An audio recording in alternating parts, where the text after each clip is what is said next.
All right, I want to bring in Samantha Hancox-Li, who's an associate editor of Liberal Currents and the author of a recent article called Get Ready for Trump's TV Government. Thank you so much for being here with us. So just a fascinating article. With Trump's election, many on the left have talked about sort of doom and gloom scenarios where Trump essentially remakes America.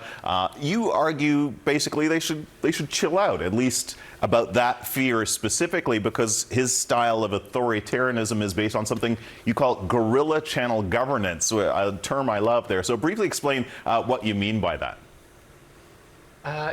So guerrilla channel governance is a concept based on an old joke that Trump's staffers were distracting him with a fake TV channel that showed guerrillas fighting all the time.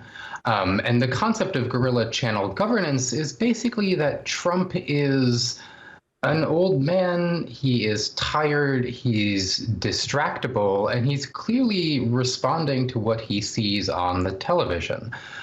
His nomination for Secretary of Defense, Peter Hegseth, his primary qualification appears to be appearing on Fox and Friends.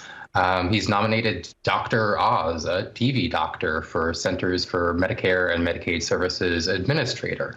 Right? These are posts that command enormous federal bureaucracies, but these are not people with experience running enormous federal bureaucracies. Right. So, okay, so it's not just those nominations that you cite as sort of examples of this. DOGE as well, the so-called Department of Government Efficiency, another example of that. Explain that for us. Yeah, so the concept here coming out of political science is the concept of personalist authoritarian government.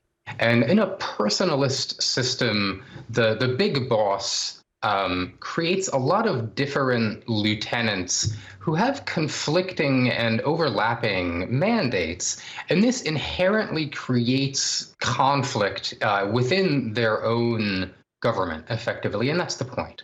The point is to be able to play Elon Musk off against someone else inside of his administration, because DOGE has this enormous mandate to cut government spending anywhere. And that conflict between Elon and whoever can only be resolved by Trump. And then, of course, DOGE itself is theoretically going to be headed by also Vivek Ramaswamy. So these two co-equal heads, which creates further ambiguity and unclarity and conflict, which again leads back to Trump's personal ability to settle these disputes in his own administration. Yeah, and we've seen now Trump is touting the fact that Bill Gates wants an audience with him, which could be construed as a message to Musk. You predict that Elon Musk might be one of the first casualties of Trump's ego. So how do you think his ego affects his relationships with advisors and appointees, and that might maybe constrain his effectiveness in terms of governance? Yeah, I think that's exactly right. That it is a question of ego, that in a more efficient system, you can trust your own lieutenants to, be good people who are with your agenda.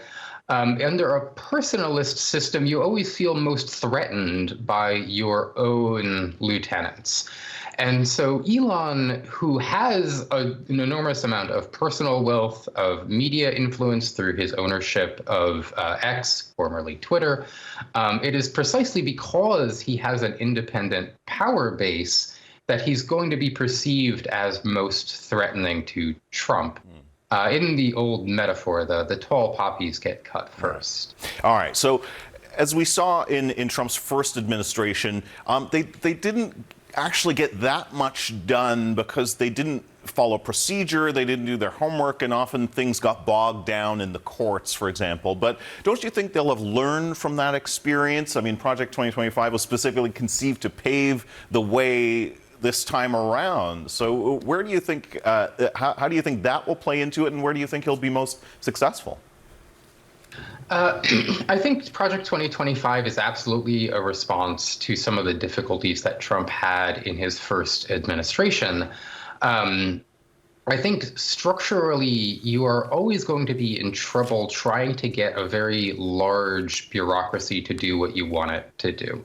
The Pentagon, for example, is, the American armed forces are literally, more than 1 million people, a budget in, again, hundreds of billions of dollars. And controlling an institution that is that large, even if you have, Schedule F powers to fire this person or various kinds of legal authority, it's just very difficult on an organizational level to get everybody rowing in the same direction, especially if they don't want to and they kind of want to be obstructionist. Everyone who's ever been in charge of an organization is familiar with these kinds of problems.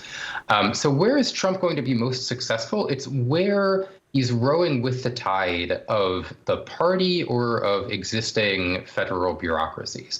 A good example here is ICE, Immigration and Customs Enforcement, has clearly long been dissatisfied with the kinds of deportations that they're able to do, the number of deportations that they are able to do. And so Trump will be able to take the leash off of ICE.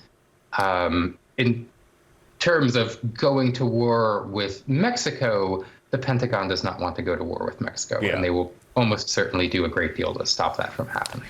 We shall see how effective and possibly transformative this Trump administration will be. It certainly will not be boring, that we know. Samantha Hancox-Li in Pittsburgh, Pennsylvania, thank you so much for being here with us. Yeah, thank you for having me.